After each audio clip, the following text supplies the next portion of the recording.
Hello, welcome to InSight. I'm Wendy Brokaw. 30 years ago, a group of teachers and parents and community members took a small yellow house in Riverfront Park and turned it into what became Gilbert House Childrens Museum. Today, the museum includes many more small houses and grounds and continues to charm children and families with its unique blend of play and education. There are many exciting developments to talk about, including the return of that popular Bubbles exhibit. I'm joined by Gilbert House Executive Director Alicia and Exhibits and Facilities Coordinator Sierra Langford. Alicia, for those of us who are in our audience who don't know much about Gilbert House Childrens Museum, give us a little thumbnail sketch of its history. Oh, I'd love to. So children's museums have been around for over 100 years, but they really picked up in popularity in the 80s. And transplant to Salem named Martin Morris kind of gathered a group of people around him, including school teachers and parents and other civic leaders that wanted this type of experience for Salem. And they rehabilitated a house that was down on the riverfront that had belonged to A.T. Gilbert, who was an uncle to A.C. Gilbert, the inventor of the erector set. So it wasn't A.C. Gilbert's house, but his uncle's house. That's correct. So he would have played there, but he never lived in the house himself. And so that became the inspiration for the Children's Museum. The toy inventor who brought toys to the U.S. that helped children learn to think ahead to career and other aspirations. And so we continue that legacy in all the exhibits that we build and design for Gilbert House. How many exhibits are there? We have about 15 indoor exhibits, and then we also count our outdoor space that Alicia just mentioned as a giant outdoor exhibit as well. One of the things that we're talking about are some big changes going on, and one of those is the return of the ever popular bubble room, but this time it's really reimagined. Tell us about it. So our original bubble room was in the A.T. Gilbert house, and in 2012 we had a flood, unfortunately, and due to the historic nature of the house, the city of Salem requested that we not put the bubbles back in so that that house can be preserved. It's a really beautiful piece of architecture. We'll be building a separate structure to house our bubble exhibit. What are you going to call it? We're calling it Bill's Bubble Factory. One of our major donors named Bill, and we've actually made him into a cartoon character to represent the Bubble Factory for us. Tell us a little bit more about the planning that went into this thing. We started planning in 2018 for our Inventor's Yard, which the Bubble Factory is part of that. We have spoken with Bill, of course, on his kind of main ideas. We were working with a landscape architect company from Portland on the overall design, and they put us in touch with a sunroom company because the structure is like a greenhouse, and so it's full of windows and light. We'll have a smoke bubble station where you can capture vapor inside a bubble. We'll have a one building station. We'll have bubble foam where you can kind of sculpt it on our little platforms, and then we'll have a bubble machine where kids can see gears at work and have the bubbles come out. And then our main exciting piece is a stand inside bubble, which we had in the old exhibit as well. A stand inside bubble. Yeah. Oh, that sounds like so much fun. And that's all in keeping, isn't that, Alicia, with the idea of kids can learn while playing? Yes, there's a lot of physics objectives that children will be learning and taking in as they're playing with bubbles in the way that Sierra described.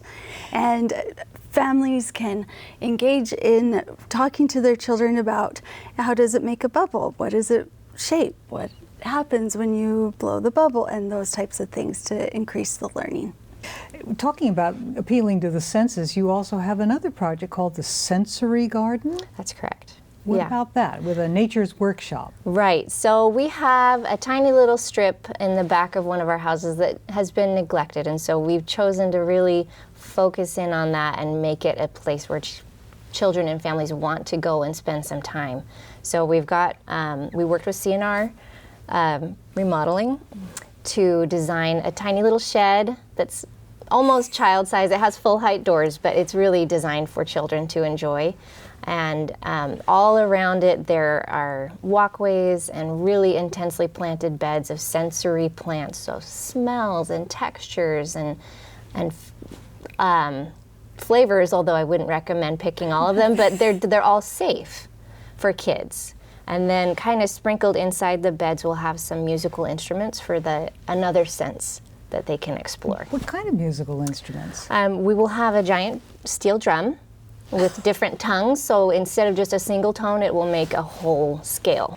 What else could they get out of that as a learning experience? I mean, kids, gardens, what could go wrong? I think most families are concerned right now that their children aren't interacting with nature enough and aren't building the confidence to be outdoors and explore.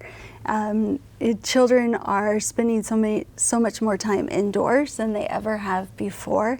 And so at Gilbert House, we want to create and expand on the safe outdoor play structures and things that we have so that children are having those experiences with the hope that they will then take those out into other areas. You are a membership organization, am I correct? That's correct. So a family can purchase a membership, and we define that as 2 adults and up to 4 children, but we can make accommodations for families as needed because we know families come in all different shapes and sizes, and that allows that group on the membership to come into the museum throughout the year when they'd like to come when we're open, and then also to participate in some of the special events, to have discounts on classes and birthday parties and other museum rentals. And then also there's the opportunity to go to other museums in the area and throughout the country for either free or reduced prices. Give us your website so we know how to get in touch with you. Certainly. And learn more. It's acgilbert.org. acgilbert.org. I'd like to leave our viewers with a question to each of you.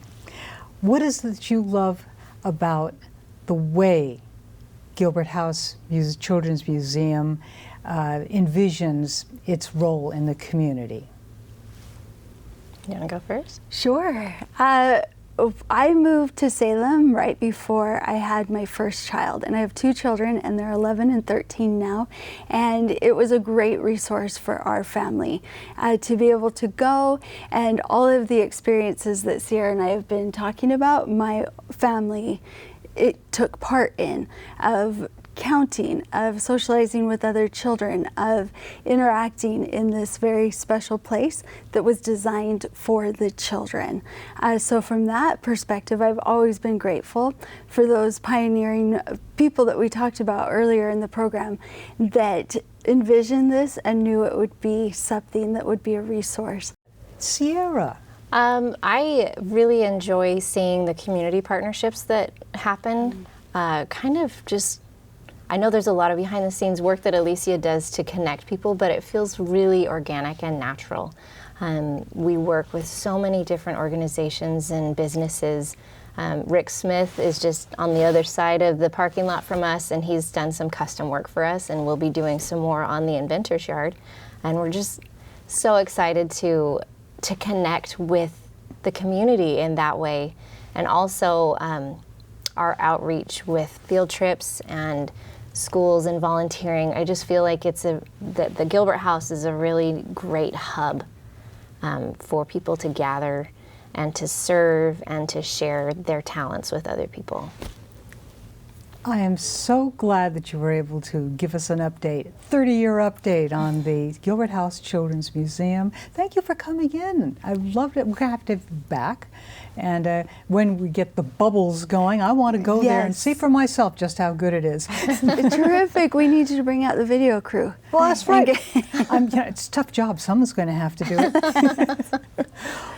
Thank you. Thank you for joining us, and thank you for joining us on InSight today. I'm Wendy Brokaw.